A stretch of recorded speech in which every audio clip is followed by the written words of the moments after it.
Hello, everyone, and welcome to the webcast. My name is Christine Dorsey Davis. I'm the Executive Director of the Ohio Chapter of the American Planning Association, and I am your webcast moderator. Today is Friday, September 3rd. I don't know what happened in the summer. We're going to hear the presentation, A Planner's Toolkit to Reboot Small Businesses. For technical help during today's webcast, you can type your questions in the chat box found in the GoToWebinar tool panel. For your content questions related to the presentation, again, just type those in that chat box, or it might be called a questions box for you, actually. And we'll answer those at the end of the presentation during the Q&A. It would help me if, when you're asking your question, to let me know which speaker you would like to answer it. That just helps me with my flow, so I appreciate that. Coming up on your screen is a list of our sponsoring APA chapters and divisions for 2021. Thanks to all those participating sponsors for making these webcasts possible and free to members. Today, we are sponsored by the Private Practice Division.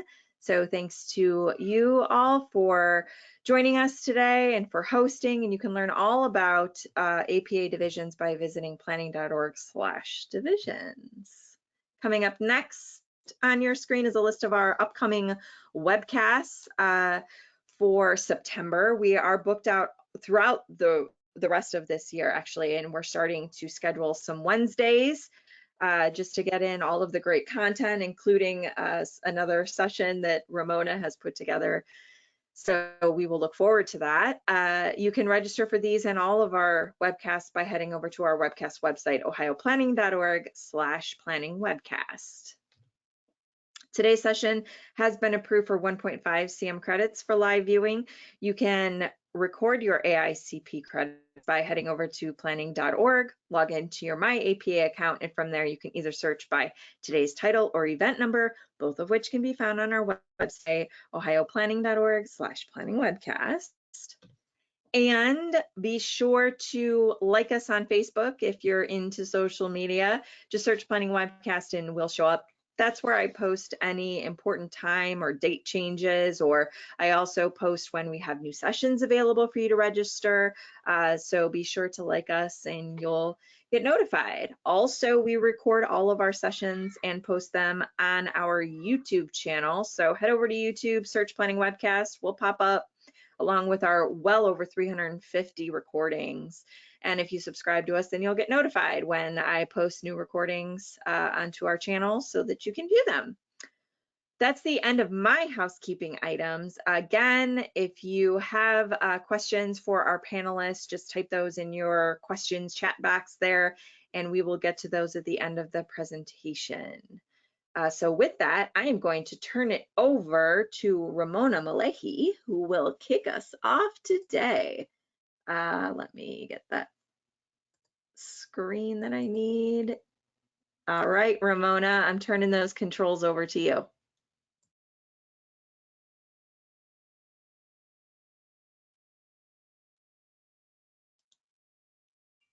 Thank you, Christine.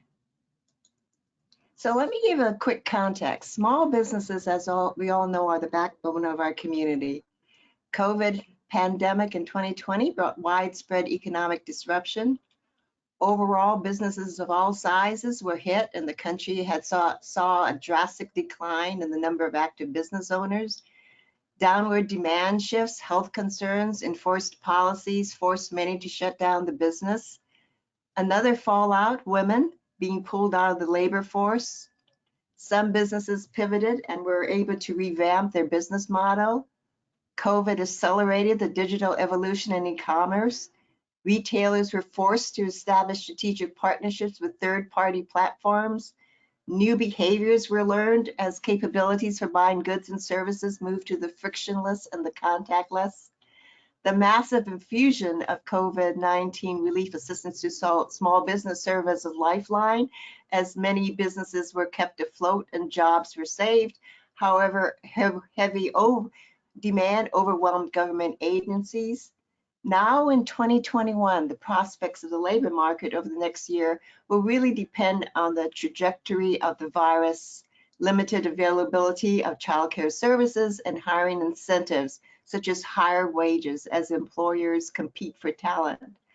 The pace of job growth will need to pick up even further if the economy is to return to its full potential by the end of the year.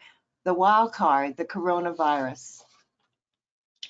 The 1.19 trillion American Rescue Plan Act of 2021, or ARP, continues to serve as a federal government lifeline for individuals and families, and it also includes several provisions aimed at helping small businesses. Our current pandemic is understandably focusing everyone on short-term actions. Now is the time to transform businesses, workers, and communities towards a more equitable and more resilient economy where everyone has the opportunity to prosper. We need to challenge our basic assumptions about economic recovery and anticipate opportunities that no one has yet seen. You'll be able to start your toolkit with today's speakers on how to recovery plan for small business. Haider Shuya is the manager of Pacific Community Ventures Loan Fund. He'll be first. Rachel Riley is the founder of Aces and Archers, and she's going to bring her experience in expanding ways to invest in communities. And finally, our closer, Ilana Proust. She's the founder and CEO of Recast City that helps communities reimagine the way we connect small businesses to the fabric and value of creating small places. Now let me turn it over to Haider. Take it away, Haider. Hi, everybody. I will go ahead and show my screen. Let me get into presentation mode here.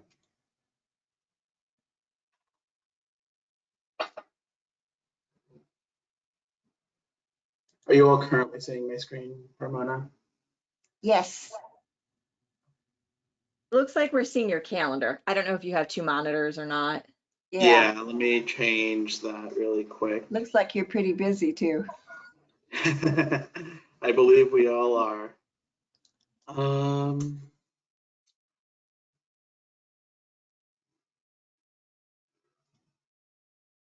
Okay.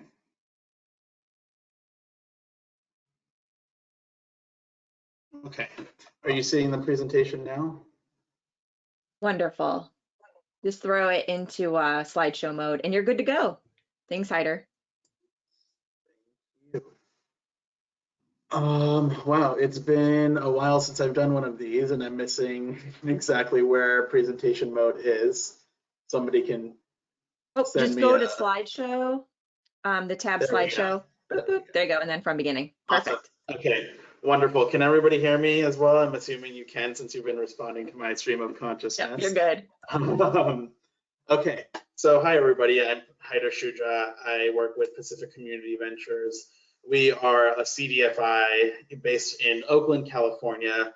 We do California-wide lending, but nationwide technical assistance, small business advising for businesses and small businesses in particular. For those of you who may not know what the CDFI industry is, it stands for Community Development Financial Institution, brought on by legislation primarily through the Community Reinvestment Act, which came out through civil rights era legislation and action. Today I'm going to talk a little bit more about the larger scope of the pandemic effects on small businesses and kind of how history has played into the disproportionate impacts, particularly on businesses, business owners of color, women, and other minority-owned businesses. I particularly like to save more time for questions than I like to talk, so I'm going to try to get through this as quickly as possible. So if there are questions from the audience, we can get to those.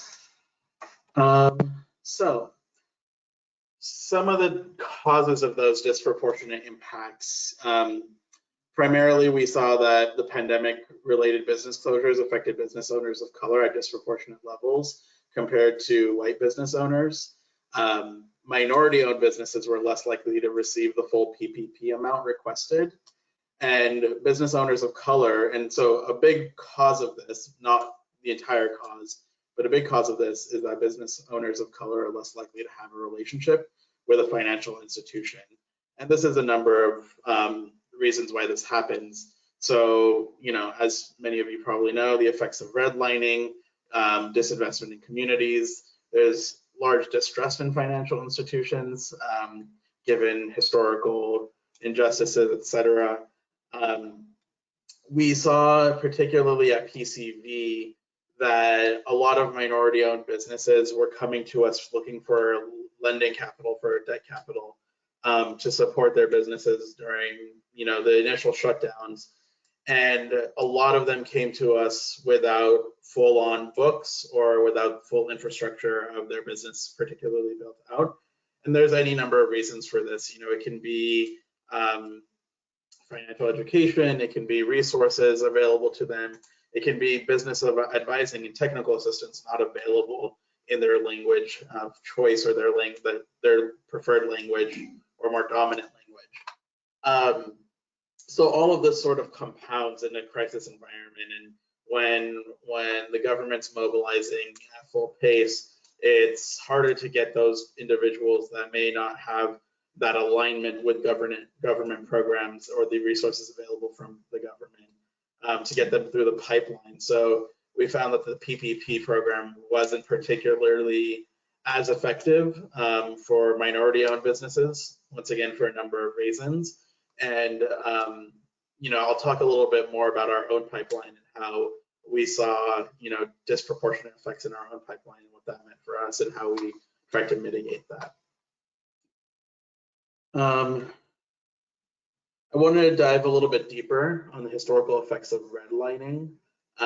So just a quick map of Cleveland here, and the way that, far before the pandemic, we saw that the narrative around different communities and different regions was being shaped based on demographics. So I'm sure many of you are familiar with this grading scale that was established, evaluating local neighborhoods and communities by their desirability. So best, still desirable, definitely declining, hazardous. And this was largely pertaining to, the racial demographic makeup of these areas. So not only was this, relevant to mortgages and the people that were moving to those areas and where wealth was being invested, but it also pertains to where businesses opened up and where community services opened up and infrastructure was developed. So decade over decade, we saw that this disinvestment had compounding effects. And when we saw the pandemic come about, when the PPP and other government programs became available, business owners who didn't have relationships with financial institutions were unable to access those resources. So that, in my opinion, is a seed that was planted decades ago. It's something that people often discount when it comes to the pandemic's effects on economic development, on economic security in different communities. When you don't have institutions available, within walking distance, when you don't have a relationship with a banker, when you don't have a relationship with somebody at a financial institution, it becomes much harder in a crisis time to establish a working relationship and to get your needs met. A big part of this is also financial literacy and internet literacy and technological literacy. So disinvestment in education systems, resources available to, the youth that are, helps them start businesses, helps them maintain businesses, et cetera. All of this, starts from somewhere, and a big part of why we saw such a disproportionate impact is that these seeds were planted, decades ago. And I think that's really important to acknowledge and really important to see, especially for the planning community, so that moving forward, that risk can be mitigated and we can continue to proactively invest more capital, invest more resources in these areas that were previously disinvested in. So what we saw during the pandemic at PCV, we saw that there was a lower dollar amount of loans requested. So roughly an average of 60K in loans that was requested compared to the pre-pandemic average of around 90K. A big cause of this was that we were seeing smaller businesses come to us and they needed support at a smaller scale. A lot of the PPP high profile news stories that got presented were that big corporations were getting PPP and EIDL support, and then the business owners were going out and buying yachts, etc. That wasn't the case for smaller businesses, and particularly business owners of color. They were looking for 60K to either pay payroll or keep their doors afloat, pay rent, keep the lights on for their business. And they recognized that 60K could probably do that for a certain amount of time, as opposed to the multi-million-dollar deals that were made for other larger businesses. We saw a greater outreach from communities of color. So we saw a greater spike in, Black-owned businesses, Latino-owned businesses, Asian and Pacific Islander-owned businesses, etc. That really showed us that their needs were not being met by bigger financial institutions. CDFIs typically are smaller financial institutions that do smaller level lending, much lower than 300,000. Typically speaking, bigger banks are not going to be doing deals that are lower than 300,000 because it's not profitable for them to put in the processing time. So that's a whole separate conversation that we can have at another time. But ultimately, when needs are not being met by other financial institutions, we were able to see that many of those people were coming to us. And during the pandemic in the initial phases, through the California's disaster relief iBank program, the state guarantee program for business lending, we were one of the 3 lenders listed on the website that were actively accepting applications. So that was part of what we saw. Then we also saw that people with underdeveloped financial infrastructure for their businesses were coming into our pipeline. And what that means is, their books weren't particularly maintained for 6 months to a year. A lot of smaller businesses, they'll only prepare their financial statements or their profit and loss statement in particular once a year when they're going to prepare taxes. And bookkeeping is not necessarily actively maintained. And I think that's one of the biggest downfalls for businesses, is not having a consistent knowledge of your books and having a consistent knowledge of what's going on and that data available. And that's caused by a number of factors. It can be lack of resources, lack of knowledge, etc. for business owners. So those who didn't have those reports and that data available for us had difficulty navigating financial systems at large, but also in PCV. And we try our best to really support business owners that are typically struggle with more sophisticated financial reporting. So we sent a lot of people into our technical assistance program, but once again, technical assistance is something that is largely proactive.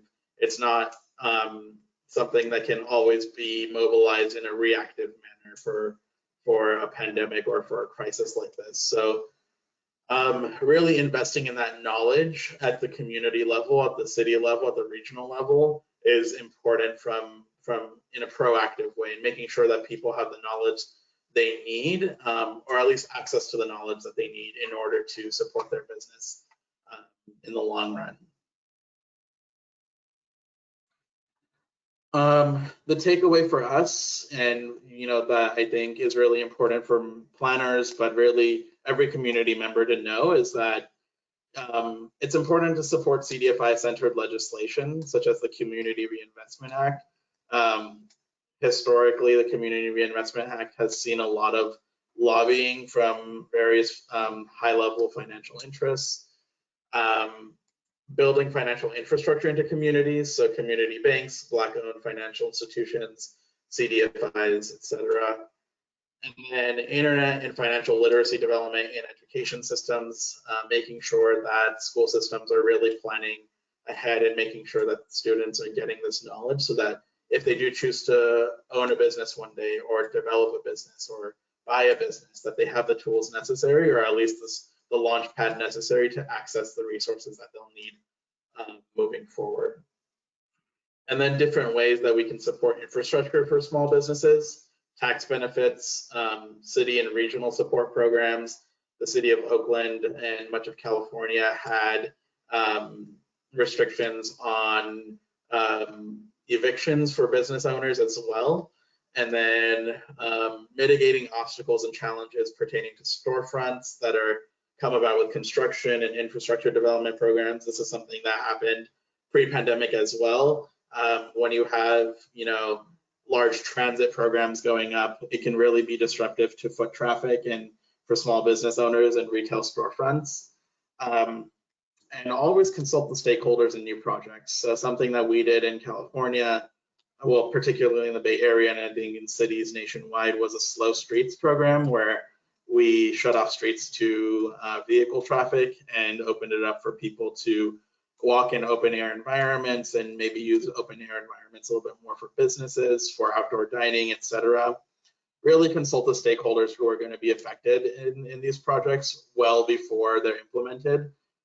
We saw in Oakland that the slow streets programs actually caused some really detrimental effects to lower income neighborhoods. And we even saw, due to traffic confusion and challenges navigating the program, there were even injuries and deaths associated with pedestrian traffic, et cetera. So consulting stakeholders is really important in anything you're doing at a city level or at the planning level, but particularly when you're doing reactive projects, consulting the people who are going to be most affected by it is always going to be best practice.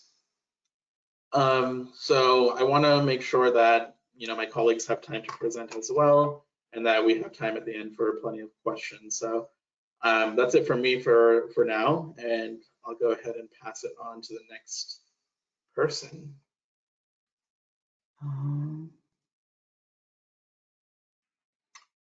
So next, Ramona, am I passing it on to Rachel? Yes.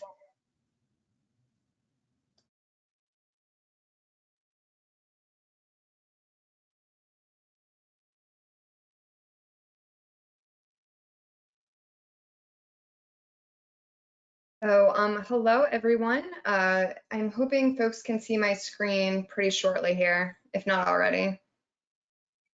Looks good. Excellent. Okay, well, happy Friday. I hope everyone is looking forward to a nice holiday weekend. Can't imagine a better way to kick off a holiday weekend than talking about rebooting small businesses. My name is Rachel Riley. I am the founder of Aces and Archers, and really we are a strategic advisory and consulting firm that is helping a number of stakeholders, including local governments as well as private financial institutions, think through new models of economic development, which is obviously very critical in this moment as we're looking towards recovery, but also with all of this additional federal funding coming our way, thinking through the best ways to leverage private financing to ensure that this public investment can last over the long term. So that really has been my main focus in the recent months, is working with local government, state government, federal government to think through those strategies as we are trying to help distressed communities and support small businesses.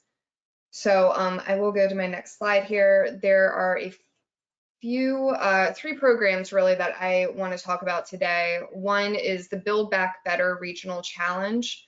The second is the State Small Business Credit Initiative. And the third is just your friendly reminder that you likely have opportunity zones in your community, and wanted to provide folks with an update as far as what we're seeing in the investor market for opportunity zones, as well as some use cases for how large-scale redevelopment is occurring using this program and how that is impacting businesses writ large. So for the first program, the Build Back Better Regional Challenge, for some additional context, the EDA received $3 billion through the American Rescue Plan Act back in March, and they've structured 6, and you may count it to be 7, depending on how you look at it. But a number of new programs for that funding, and the largest of which is this Build Back Better Regional Challenge. It's a $1 billion program that was announced last month, and the purpose is to transform economically distressed communities through substantial investment in what they're calling regional growth clusters. And this must be done in collaboration, public-private partnerships across the board. So just know that as we're talking through the program. The way that the EDA is describing the uses of the funding available is for infrastructure, workforce, entrepreneurship, planning, and on the workforce development piece, it's meant to capitalize existing or start new workforce development programs to support the industries identified as regional growth clusters, to support entrepreneurs and commercialize tech. So that's the innovation piece, to create visionary goals, partnerships, and plan for the future. So EDA is very interested in these funds being used to create sustained collaboration over the long term. And then also there's this infrastructure piece, which I think is very important to mention, around investments into roads, grids, fiber, real estate, and more. So sort of like that sticks and bricks, or that foundational support needed for everything else to flourish. And the way that this money is rolling out is the NOFO is available now. And so communities throughout the nation are talking about what should their strategy be to apply for this phase 1 funding. And the deadline to submit is October 19th. And so we're kind of on an accelerated timeline here. And so communities are establishing their local collaboratives. They're trying to figure out who should be at the table to submit applications and be a part of these sustained working groups over the long term. And the way that this will roll out is that EDA will provide 50 to 60 regions these planning grants or technical assistance grants to help them prepare for what will be a phase 2 implementation award. And so, you know, the 50 to 60 regions, 20 to 30 of those regions will be selected for these implementation awards. And those implementation awards are quite large. As you can see, they're, you know, around between 25 to 75 million. If you're in a coal community, it could be up to 100 million per region. And so this is real money that needs to be leveraged, I think, at 20%, but it's it will be a major impact for the regions that are chosen.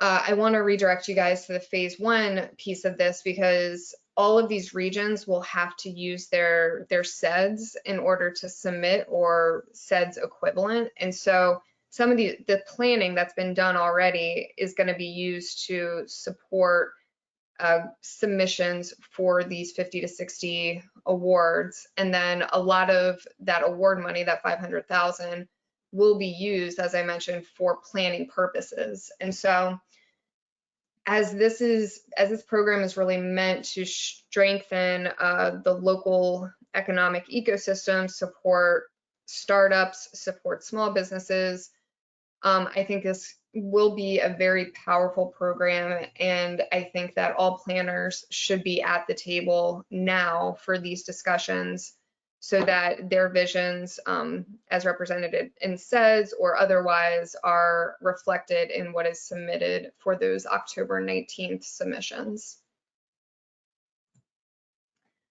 This is the timeline. I kind of ran through it already, but just in case you needed some more detail on the dates, just wanted to provide that. And that also includes the length of the award period, which runs through May 2027. So these are long-term implementation grants if you are to receive a phase 2 implementation grant. If you need more information, the EDA website has a webinar that they ran a few weeks ago. So that's a really great resource, and I hope folks are involved in this process already. So the other program that I want to talk about, which was also funded through the American Rescue Plan Act, is the State Small Business Credit Initiative.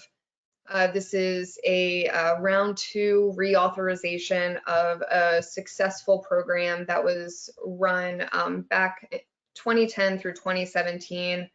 The majority of states participated in the State Small Business Credit Initiative during the first iteration of the program, and all eligible governments are once again at the table for this $10 billion program this time around. So right now, what is currently happening is that Treasury is in the process of updating guidance for this program, but ultimately this will result in new money for credit support, loans, and equity investments for small businesses in your community. And it also will provide this time around technical assistance for those small businesses. So I think it's wise to reach out to the state, or at least understand how the state may be strategizing around their state small business credit initiative this time around.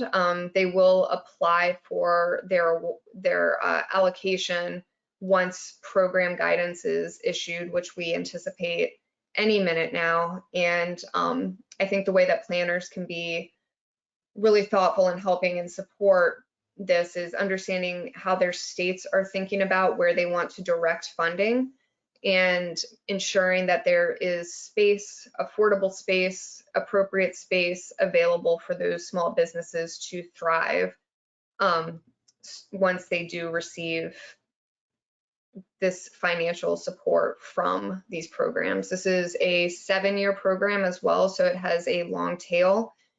The money doesn't have to go out the door immediately, and so it actually is very aligned with sort of a long-term planning process, and where you may want to double down efforts on local planning to support the fostering business activities. And so we're also thinking that states may look at where their overlay districts are and direct funding towards those overlay districts. So that may be something to think about as well. Where are your overlay districts? How are states thinking about those types of communities?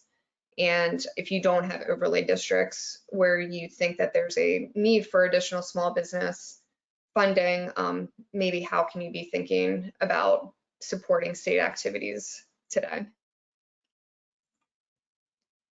I just wanted to share some examples of the types of businesses that were funded during the first iteration of the State Small Business Credit Initiative. As you can see, they really run the gamut. They are startups that just need some seed funding in order to purchase equipment. They're small businesses that needed to refinance so that they could cash flow better in order to cover their overhead, as well as manufacturers that wanted to expand as well. So it really is meant to support a lot of different types of activities. And so think broadly when you're thinking about the types of businesses that could be supported through this credit initiative. For folks looking for more information on this program, the Council of Development Finance Agencies has been leading programming, as well as a national coalition for SSBCI, which is the acronym. We all love acronyms. So this is the SSBCI program, if you've heard about it talked in that way, but would highly recommend you hop over to the Council of Development Finance Agency's website. They're currently running a learning series, a 4-part learning series, and they also have fact sheets and additional information if you'd like. And then finally, opportunity zones. This is a program that I'm sure folks are familiar with. It kind of made a splash back in 2018, 2019, but I just want to update folks about where we're at with the Opportunity Zones program. I feel like it can be kind of a polarizing program, but independent of that, there is investment activity happening. And so to that extent, I think it's important that folks are aware of what's happening, as well as what the long-term implications are for the policy. So just in the interest of time, I'm going to skip over this sort of primer, but it really, what I should say is that it's a very flexible program that's meant to meet the different needs of communities, and it was also meant to kickstart economic development. And we are definitely seeing that in different places throughout the nation. And I have 2 use cases that I'll share momentarily. So one of the things that I just wanted to point out here is that this is a place-based policy, and it doesn't necessarily have what I would call people-based parameters that are in statute to help it achieve social outcomes. You know, the whole theory is that if you make investments in distressed communities, that a rising tide will lift all boats. But what we're seeing is that there have been a number of federal programs, as well as the regulation that came out around opportunity zones, has helped to carve out or help to guide the stream towards social outcomes. We're seeing some market behavior, so some impact-focused opportunity funds that are really leading the way to help achieve social outcomes. But there definitely is a local policy, programs, and planning aspect that is helping to achieve positive social outcomes as well. So there continues to be a role at the local level to help guide investment where it is needed the most. If folks are looking for resources, I highly recommend going over to the Economic Innovation Group's website. They recently did a State of the Marketplace report just to give everyone an update about what they're seeing in the marketplace. But then there are also a number of webinars. They host a monthly webinar series that features innovation, high impact projects, and talks about how deals are structured in case you wanted more information. The most recent one was on clean energy. They've also done a few webinars on working with local communities as well. So we know that opportunity zones raised about $75 billion back in 2019. Wanted to provide a breakout of what that money has looked like. And I really think that the way that planners can help is, as I mentioned, to guide capital into the right places by creating an investable environment, which is creating an environment that's going to entice investment into spaces where businesses can thrive. Really quickly, the walk and the digital city in Memphis, as you can see, this large purple area is the walk. It's an opportunity zone financed project that is going to support an entrepreneurial ecosystem, and those entrepreneurs will also have access to opportunity zone financing. This is how they think about the digital continuum. They call it the digital city, as far as how they're supporting local businesses and entrepreneurship. And all of this, as you know, like could not have happened without initial planning around how that property was going to be used, and then long-term planning about other supports needed. And then the last thing I'll say is that there's a major redevelopment happening in Pawtucket, Rhode Island. It's called Tidewater Landing. And this is going to be a very big economic development opportunity for this community. And the majority of it is being financed with opportunity zone financing. And so as you're looking to think about how you can support local businesses, sometimes it is merely how can you attract investment into infrastructure and real estate assets using opportunity zone financing, and then how can you entice investors to invest in those businesses operating within those spaces. This is my last slide. It's just an announcement about that project. So it's a $400 million economic development project. So thanks so much. Looking forward to questions. And from here, I will turn it over to Alana.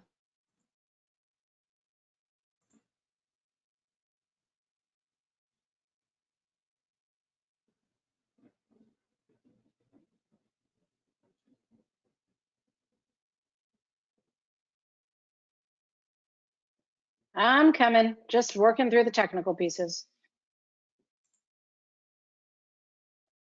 Come on, computer. Here we go. Okay, hi everyone. My name is Ilana Prus, and I'm excited to, what am I doing? I'm doing cleanup today with our great lineup. So I'm excited to talk with you today specifically about sort of taking a lot of these pieces that the other speakers have spoken about and really looking at what it looks like on the ground with a specific kind of business community, and that's small scale manufacturing. And so I just want to sort of position us from the planner perspective of, right, this is really all about place and the people and the businesses that use the spaces in our community, and not only how that creates a personality in the place, but how that creates value and how that brings people together, but also the neglect that has happened historically through systemic racism, both in the banking community as well as in the planning world and redlining, but also in the neglect of rural communities when businesses have left over time.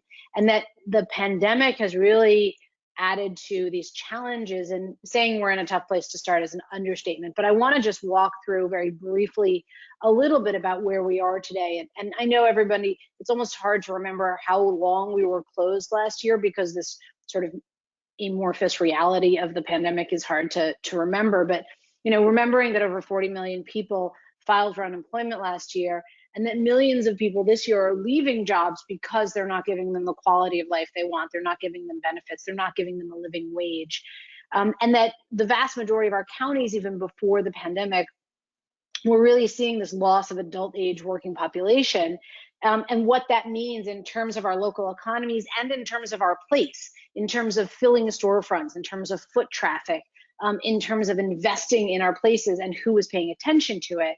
On top of that, even before the pandemic, we recorded the highest income inequality ever in our country. And that's saying a lot. And that's really pointing to this direction of not just do we need a jobs housing balance, but what kind of jobs do we need?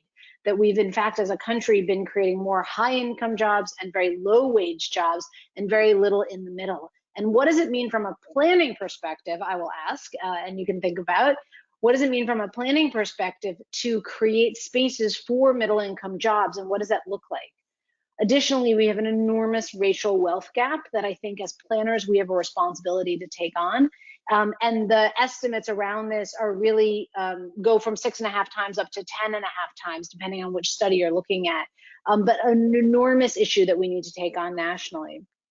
And then the kinds of information that I'm sure you're all familiar with, that the impact of vacant properties, the impact of vacant commercial properties that they have on our block, the surrounding property values, let alone the sales tax that might come out. And then when we look across our communities, both in our big cities and neighborhood main streets, but also in our smaller cities and towns, the amount of vacant commercial property we have is really holding back a lot of what's going on in our neighborhoods and in our communities. So the way I think about it is really this transformational moment, and the opportunities that the other speakers spoke about really all point in this direction. And the piece that I want to make sure to drive home to you is that planners really need to lead. And I come from a city planning background, and I know that in many cases, the city planning upbringing is really about form and function. But I would suggest that we are beyond time, that economic development and looking at small businesses in our community are part of our responsibility. So I think it's important to think about just how much has changed, particularly in this last year and a half, the intense adoption of technology, right? Like this, doing things over Zoom and GoToWebinar and all these other platforms we're all used to using now, where we work, people working from home, if they have the opportunity, people working masked where they need to be, the world of online sales and how much more comfortable people are in those kinds of interactions, but also the access to training and knowledge through the internet and the technology that maybe wasn't as available or wasn't as known before we hit the pandemic.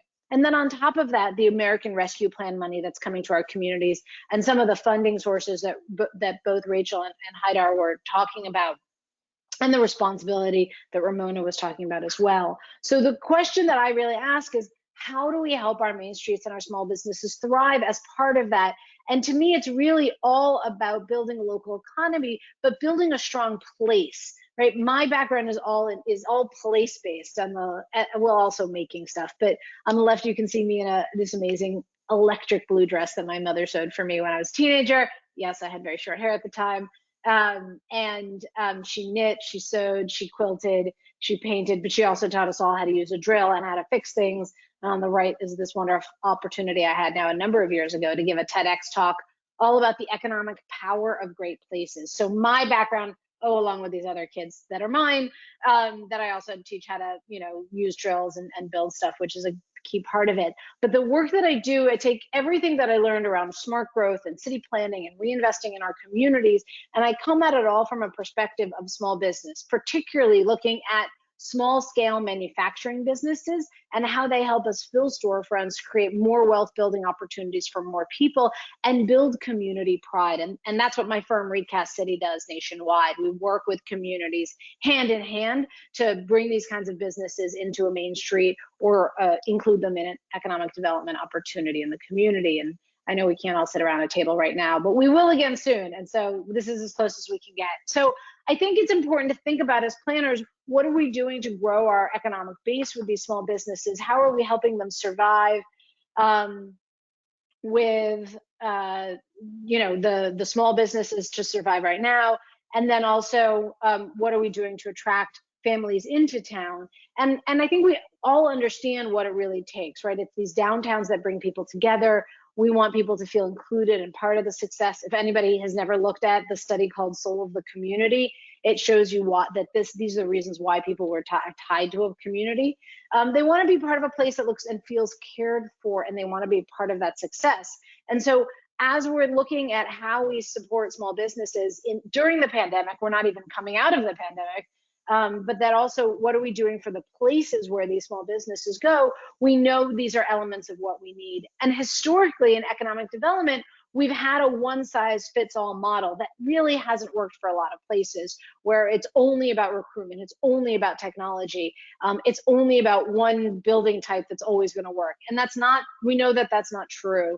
And this new path forward is really about investing in the people who live there, investing in the places that we have with those people, creating a new structure to do all of that, and thinking long term but acting now. There's so much that we can do in the next 3 to 6 months to make a big difference for the small businesses and our community members. The method that I look at is really through small scale manufacturing businesses. These are businesses that make a tangible product that you can replicate or package, and they provide a number of different benefits to our communities. They give us a reason to gather. So we think about our holiday markets or the vendors at our cultural events. These are the people who are selling their products in our community, and they give people that reason to come out and be a part of things, especially outdoors, which is, I know, really important to us these days. These businesses also are representative of our cultural and demographic diversity in our community. People make things in every single part of our population. And so this is a way for us to not only create space, but create business development programming and capital programming that is inclusive of our entire demographic diversity. And because there is no existing table in most communities of small scale manufacturing, it actually means we get to build it from scratch in a better way, so that we are making sure that we represent the demographic diversity of our community. Additionally, these businesses can fill our storefronts. We have tons of modern manufacturing, particularly the ones that are consumer facing, where they can produce the soap on one side of the store and sell it in another, but they can be efficient as a business with staffing and with space because one person can manage all of it. Oh, and lo and behold, they can help draw foot traffic because they're in a storefront, because it's cool to look inside and see something being made. Oh, and these businesses also are helping bring better paying jobs in our community, because in small scale manufacturing, jobs are generally paying 50 to 100% more than retail or service jobs. So this is not only through business ownership, but the jobs that they create, a way for us to help build better living wage jobs in our communities. These businesses also increase property values by filling in our vacant properties. Zeke's is a coffee producer. The front is the coffee shop. People can walk in the front door and get a cup of coffee. The back is the coffee roasting machinery, and out the back door is the wholesale distribution for the entire region. So that means this one storefront is not just dependent on foot traffic for its revenue, it has multiple sources of revenue that are feeding through this one space to make it a much more nimble business, much more able to survive disasters and the unknown that we are in right now, and increasing property values, not just because they're filling a vacant space, but because by creating this activation on the block, they're actually attracting other businesses to fill other storefronts along the place as well. And then when we create space and we create programming to support these small businesses in our community, we attract others both from within our community and from within the region, because they know, I promise you, word gets out when we take care of these businesses. So they are all pieces of a thriving Main Street, but I think the big question always is, what can planners do today to make a difference? And that's what I want to focus on for a second, because it is, to me, all about taking action. And it's really about our not only responsibility, but our opportunity as planners to help save small businesses. I do have a book that recently came out in June that's all about the how-to of this. You can get the first chapter of it for free on the book's website, recastyourcity.com. But it is, in fact, all about why the economic development needs to be done differently, but also it's a DIY how-to book about how do you find these businesses, how do you bring them in, and what kind of spaces they need. So it really is all about action. So there's 5 things I want to talk about just briefly. One is that we have to think about how we create affordable space for a diversity of small businesses. When we design spaces, I think as planners, we have to think about, in fact, the flip of how we were taught in many cases to think about it. It's not about mixed use, it's about who is the end user business on that ground floor. What kind of square footage space do they need? Do they need 1,000 square feet? Do they need 500 square feet? And how do we, from the very beginning, reverse engineer the way we design and finance these projects so that we are building affordable space for the diversity of small businesses? Product businesses need different size spaces, from startup and incubation through scaling to at scale, and that's an important thing for us to think about with that. Second, we have to fill in the gaps of assistance, and a number of the other speakers were talking about the financial assistance, but there's 3 different kinds of assistance, right? Real estate was what I was just talking about. Business development support is going to be a second kind, and then the capital. But it's not enough to just create the program. It's about the outreach that we do with it. So talking to faith organizations, neighborhood leaders, cultural groups to share information and help us reach new parts of our neighborhood or our population that we don't have personal connections to are part of the job. It's not just about creating a grant programming or a financing program. It's about asking the question about who should benefit from it and measuring whether or not we're reaching that population, even on a monthly basis, to make sure that we're doing the outreach that we need to do with local incentives. The third piece to think about is tapping local anchors. This could be the local government, community college, bigger businesses, a hospital, community college, and the things that they buy. What are the things that they're buying that they maybe could procure within the local community or within the region? Any small amount of matchmaking that you can do starts building up the relationships within the community. There's one in Michigan, there's one county economic development director who told me that he quite literally sits down with one large business in the community and says, tell me 2 or 3 things that maybe we can help you procure in the community. What standards do you need it met to? What's the price range that you're looking at? And then he goes out into the community and really works to find individual businesses and make the introduction to start changing the direction of that. And it takes that kind of matchmaking and hand-holding at the beginning to really change the way some of these places are spending their money. Number 4, yes, prep policies. When we look at small scale manufacturing or other small businesses, but small scale and manufacturing in particular, right? This is, my shorthand for it is hot sauce, handbags, or hardware. The other one is artisans to advanced manufacturing. Most of the time, we don't have uses like this allowed in our commercial districts or in our main streets or downtowns. So we do need to change our zoning, but that also means looking at our permitting process. How do we make it really easy for a business who might want to do some retail, but a lot of production in a space to go into a storefront? We want to make it as easy as possible for these things to happen. And so we need to really look at the detail of our policies to get there as well. And then the last one is community pride. This is obviously possible with lots of programming. This is possible with the storytelling that you can do of local businesses. I think planners are often really good at also finding the physical ways of showcasing this within the community, but really building community pride and talking about the successes as part of that as well. So I hope that you're all, after all of these different speakers, really ready to act. And if you would like the free chapter, feel free to go get it. I'm also happy to connect with you on LinkedIn. It's where I share the best practices that I see going on in other communities. And so you can always find me on LinkedIn as well.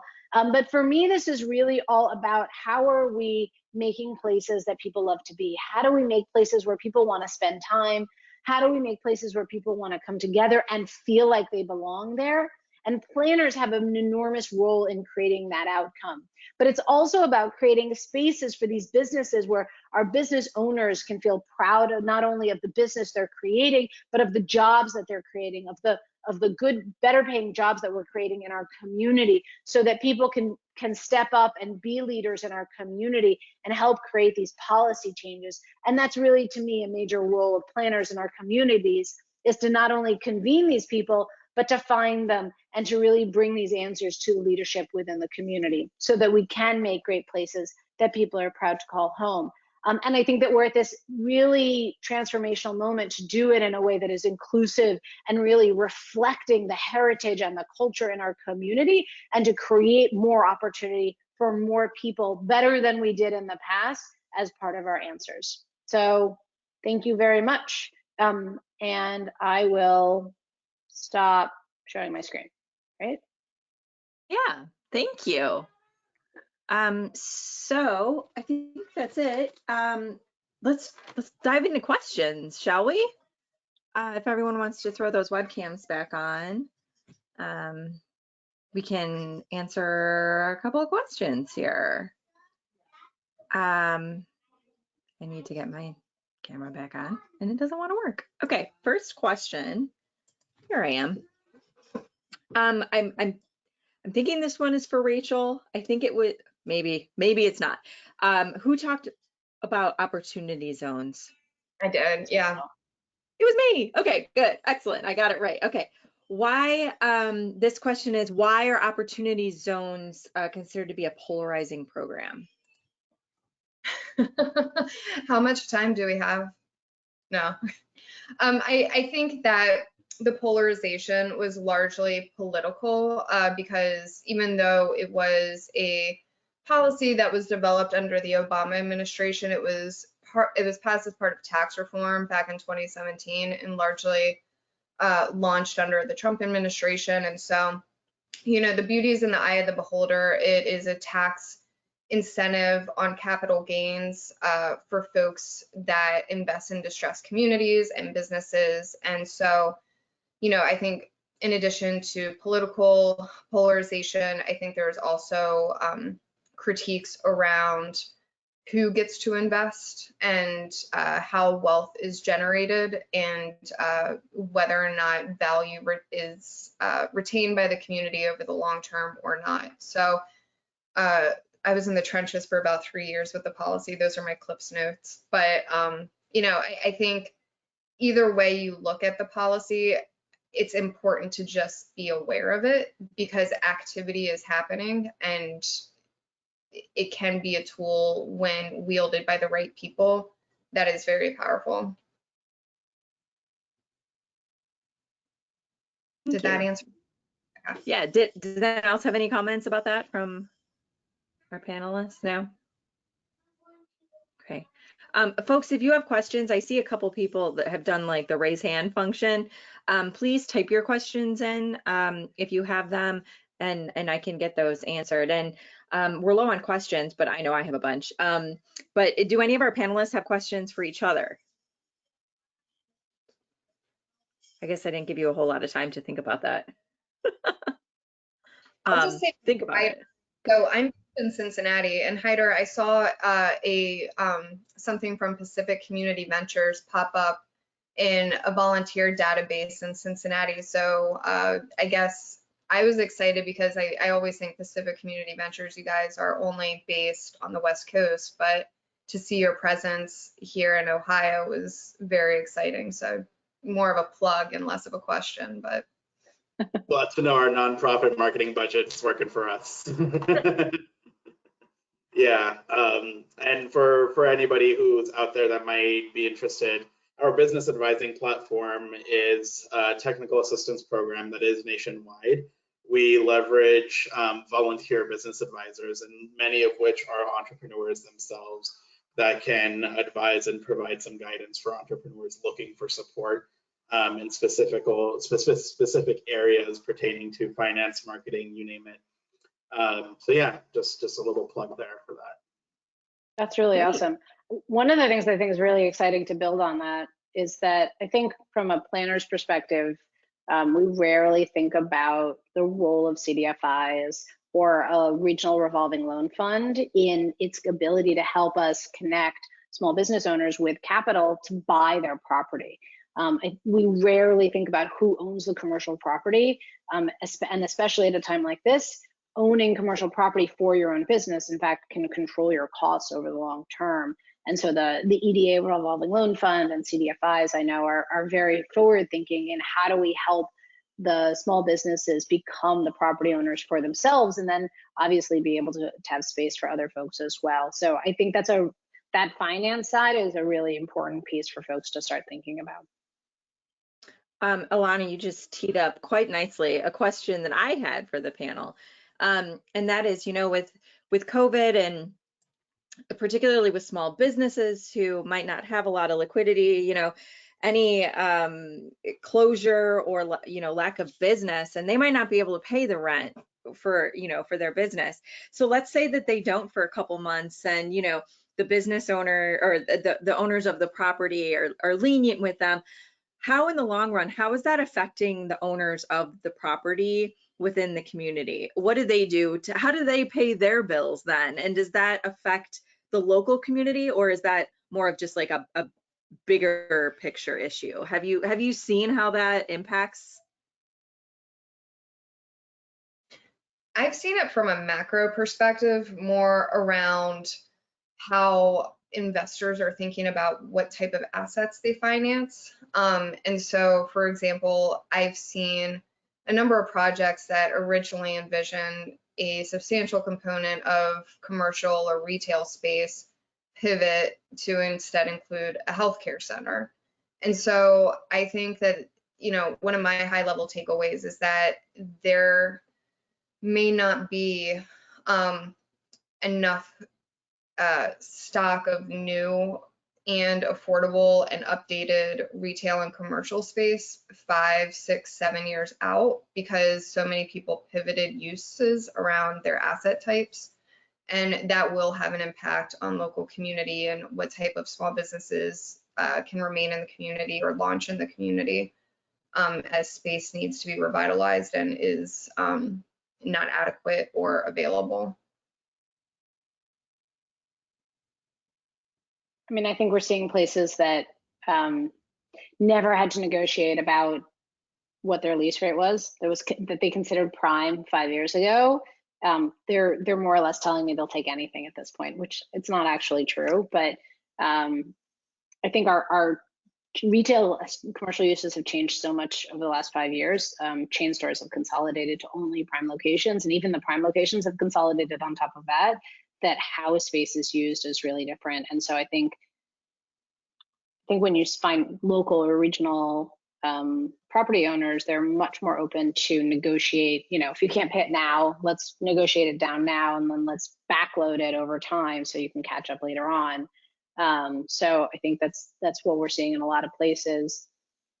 I think over time, I think we're going to see a lot more changes. Unfortunately, I think in some cases it might be a consolidation, where some of the larger developers can just hold the land for longer. But we're, especially in some of the smaller cities and towns in the country, we're seeing property owners that, not due to the pandemic, but have been sitting on vacant properties for 5, 10, 15 years because they're taking it as a loss on their rolls, on their tax rolls. And so we have this really big tax barrier that is, in fact, tanking downtowns and main streets in a lot of our smaller cities and towns, because these key pieces of property are sitting there, and the community does not have a vacant properties ordinance that penalizes that property owner at some significant level of cost to prevent them from doing that. So I think that some of it is going to be in our bigger cities, some of it is very much pandemic based.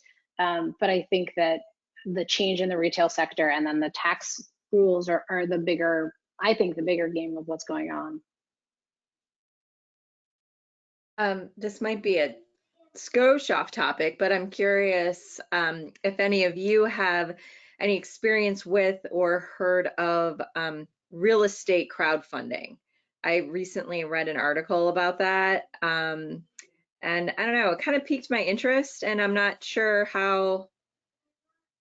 I don't know. I can't really gauge if it's good or bad, and kind of how it can be implemented, or how it works into communities. Does anyone have any experience with that?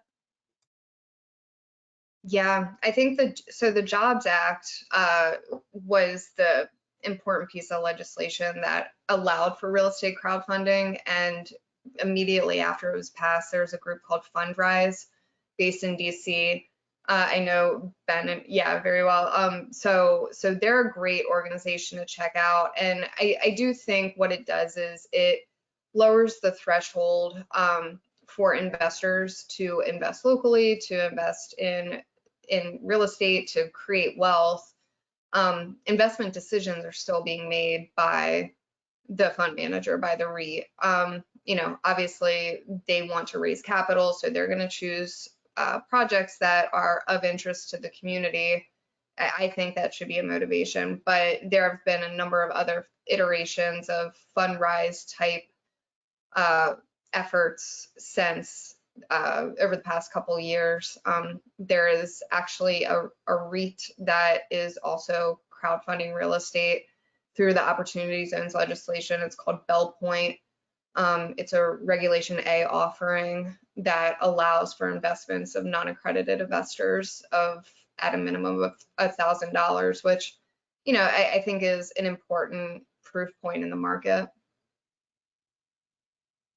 And there are other ones that are also specific to a project. So a project lead can bring it to a platform. There's another platform called Small Change, where the person who wants to do the project, just like with Indiegogo or Kickstarter, the person who's doing the project brings it to the platform, does all the back end work with Small Change, and then can put it out for crowdfunding. So it's not REIT based like Fundrise or the other ones. It's really project specific.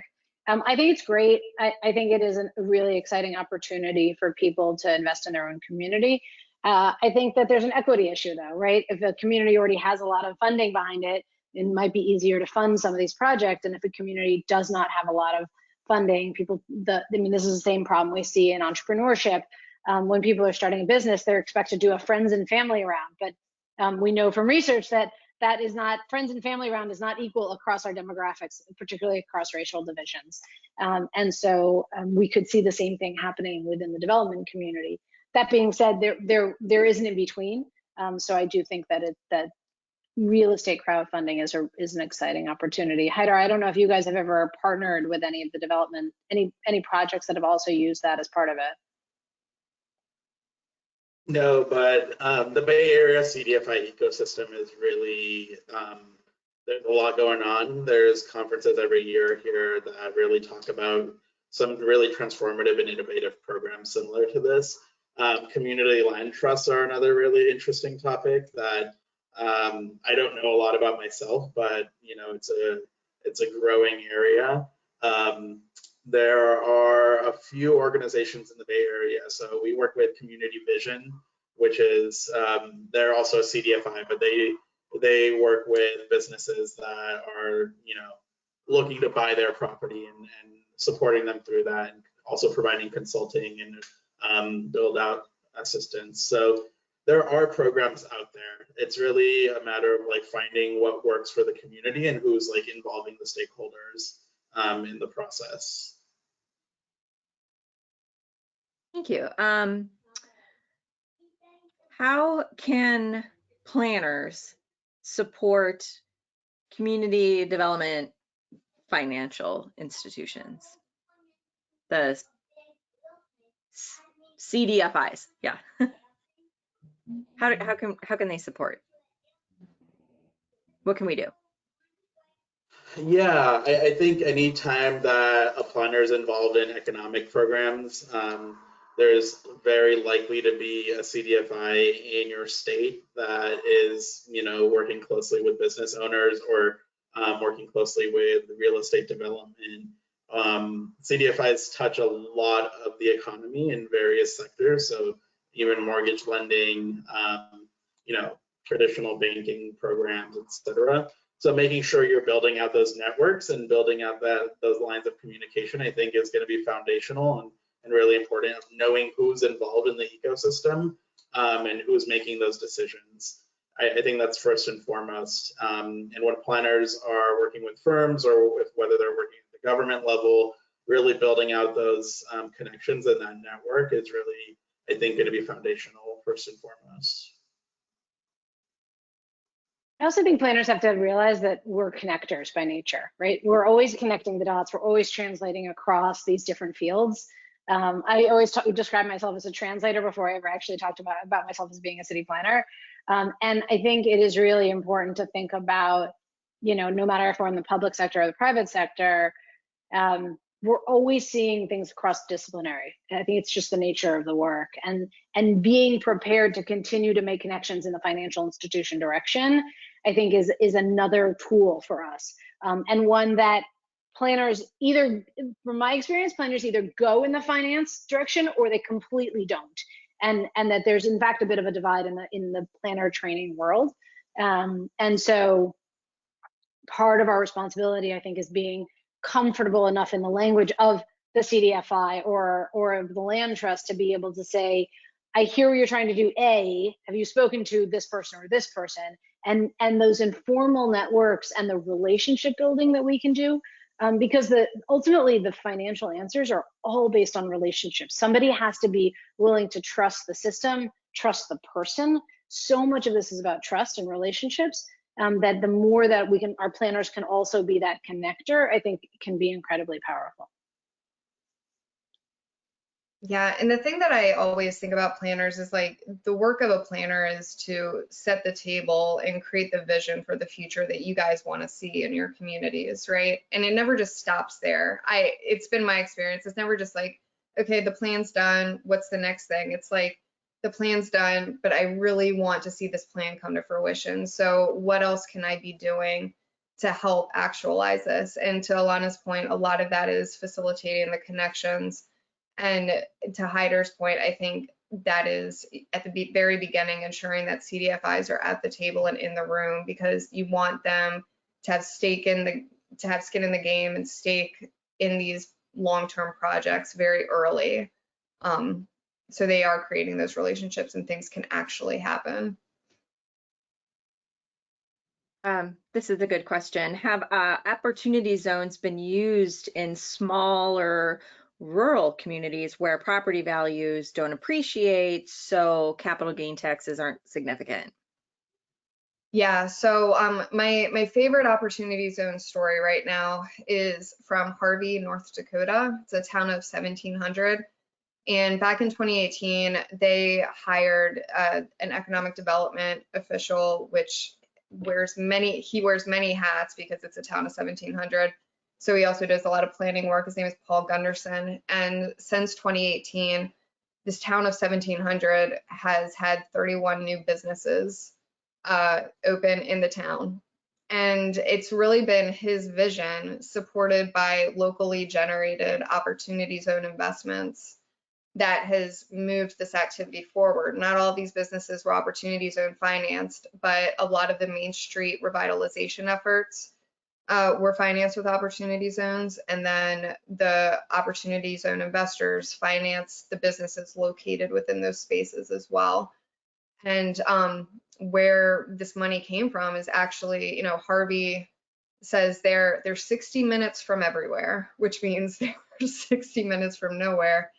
And I love them so much, but they're just surrounded by farmland. And right now, as folks are selling off their farmland, they want an alternative place to invest as opposed to paying capital gains taxes. So they're the ones who are capitalizing these opportunity funds in order to invest in Harvey, so that they then also have a place to go out to eat, to go get their, their shoe fixed. I don't know what you need to do in Harvey, but yeah, it's a wonderful story. I love that story. Rachel, you should write that up and get that up on, I don't know, City Lab or something. I know. I actually, it's literally, the draft is on my Twitter right now, like it's being drafted. So it's an opportune question. Wonderful. Okay, next one. Let's start with you, Lana. Planners often feel they are not economic development experts. How do they kind of make that transition? I have to tell you that we make fun of our PA Ohio chapter president, Rachel Ray. She is by training a planner, and she was a planner with the city of Dublin, and she just slowly started drinking the economic development juice until she just flipped over to the dark side of economic development, and she is not looking back. She loves the it. Dark side. Wow. Look, I think we are inherently part of economic development, and that's the first thing is to admit you have a problem, right? Like planners, I think, have to recognize that creating place is economic development. The way I started looking at it was, it's not just about saying that we want to have mixed use in this place. We have to think about what businesses are actually going to that ground floor. Do those businesses have livable wage jobs? You know, who is benefiting from that storefront? Is it an inclusive set of storefronts in terms of who are the business owners there? To me, that's actually all part of planning, but not necessarily the planning I was trained on originally. So I think part of it is thinking more from a personal perspective of like, what's important to you as a planner? What is your mission? And my guess is it's not just pretty buildings. Like, it's just not why most of us get into the field. So I think that's an important part of it. The other thing to realize is that what is considered traditional economic development sucks. And I run around the country saying this, so it's not a secret, but like how people have been taught to do economic development over the past 40, 50 years is big business recruitment. It's big game hunting. It's some big business is going to come save the day and fix everything. It is all about displacement and not about the people who are there now. And that's not what I'm about, and that's not what most of the planners I know are about. And so when we think about economic development from a community perspective, from a place-based perspective, it's about not only we need good businesses with good paying jobs, but if we put them in the right place, what else grows around it? Just like what Rachel was talking about, right? If you invested in the downtown, then you get the restaurant, and you get the cobbler, and you get the small scale manufacturer, and you get the coffee shop, right? So it's not, I think we have to think in a bigger way about what it means to create a thriving place. And that includes, you know, what kind of businesses are there. And so when I do my work, we really start by talking about, you know, what is the outcome we're trying to achieve and who should benefit from it. And if the outcome ever comes back at me in a conversation of like, oh, we want mixed use downtown, I'm like, no, like, tell me what it feels like to walk down the street on Saturday at 3, once we're completely successful at all of this, right? And so if you can put it in the terms of how you actually want to live your life, it completely changes the way we start looking at planning. So I would say planners shouldn't be intimidated at all about economic development. You don't have to know how to do a financial stack for a recruitment job. You just have to know about, like, what do you want to experience in this place, and who should benefit from the investments that have to happen to create that kind of place.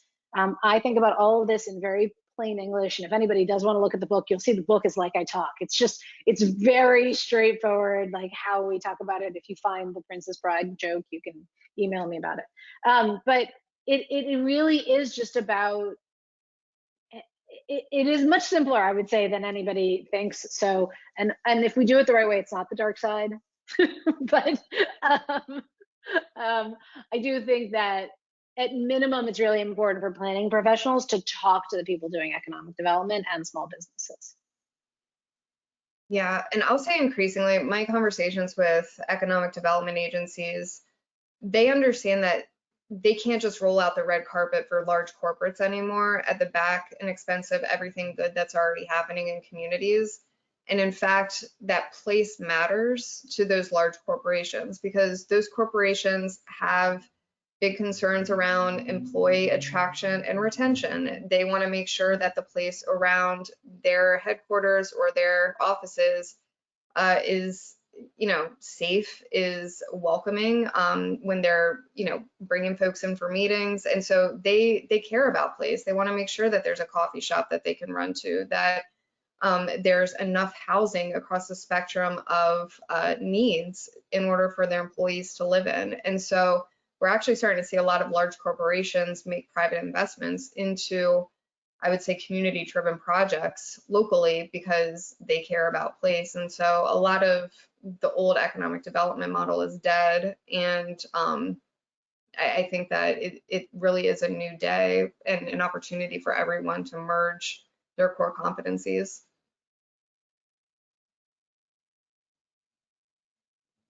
Thank you.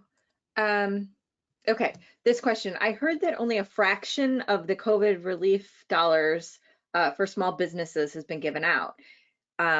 A, is that what you heard, I guess? And then B, is there a plan to give it all out or take it back to fund the infrastructure bill? How can we ensure that it gets to the small businesses in need? So I guess kind of a two-parter. One, confirm a fraction of the dollars to small businesses has been given out, and two, how do we get a chunk of it ourselves?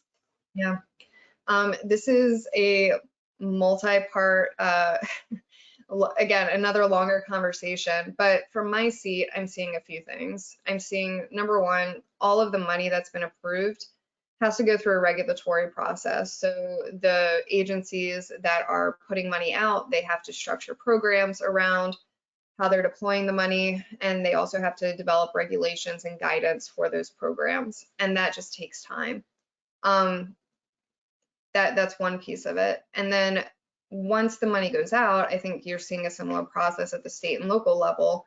They're needing to develop their programs and their plans and their regulations as well. And so I don't necessarily think it's a bad thing that not all of this money has been deployed immediately, because right now in the credit and lending market, I think that there's a lot of liquidity.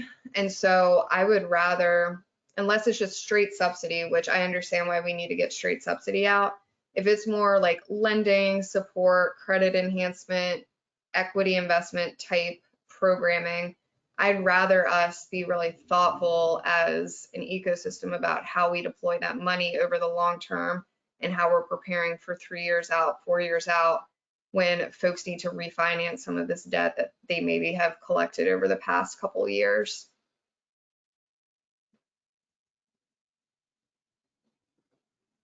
Anyone else? So we're part of the California Rebuilding Fund, which is a large coalition of lenders, and there's multiple regional funds that are being activated throughout the country and have been activated. And some of that money comes from the federal level, but I can't really speak to like how money moves through the pipeline in terms of the government. But what I will say is to make sure that money gets to the right people, quote unquote, right people. You really have to think about how extractive and how regenerative that capital actually is. The lending industry by nature is built upon earning interest and making earning on whatever is being lent out. So thinking about balancing the needs of the lender and the needs of the community is really important. PCV, we have 0% capital available for San Francisco businesses right now, and we're hoping to launch a 0% fund for Oakland as well in the near future. But we can only do that if our funders are willing to, take on that sort of endeavor. Yeah, and it's really that sort of conversation at the philanthropic and like banking level is really challenging, and a beast that I'm not trained or savvy on tackling in any way. But it really does come down to the type of capital that's getting out the door. Is it truly restorative? Are we creating an opportunity for communities to build on something, or is it extractive? And are we taking money out of these communities so that we can generate, even if we're generating a larger fund to give out to more people, there is a real impact of that capital. I think that's a great way to think about it, Haidar. Also, when we think about as planners, when we're thinking about new development versus rehab, right? It's that same question of, is it investing in the people and the place that's there, or is it investing and in fact extractive because of the way it's going on it? I think that's a question, I don't know if it's ever been asked in the building world, but certainly should be in terms of the real estate and the way we're not only building places, but the way we're designing places. But that's really a great way to think about it. Thank you. Okay, let's see. I think we have time to squeeze in one more question. And let's do, what strategy should planners take away from today's conversation as first steps? And this is a question from Ramona. Who wants to go first? I'll go first, and I'll just say, you know, given what we all just mentioned about federal funding and the opportunity we all have now to inform how the money is deployed, is to make sure you're involved in that process. I talked about the Building Back Better Regional Challenge. I really hope everyone is plugged in there, and I really do see a big opportunity around the State Small Business Credit Initiative to direct funds towards overlay districts or priority districts. And so with that said, these plans are being made currently, and so now is the time to influence those processes.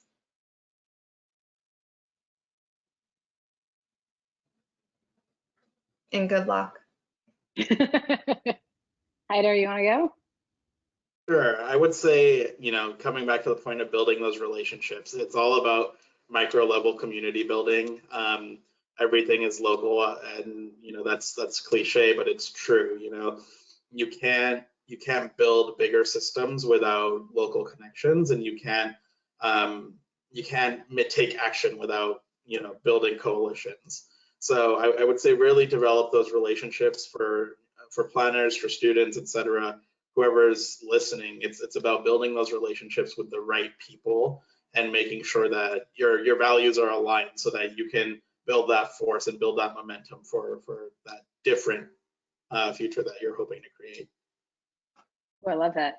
The last thing I'll add to that flow is to take those relationships and actually, if we're focused on small business, go out and build new relationships personally with small businesses in your community that in fact are owned by the diversity of individuals in your community, and find out what they need.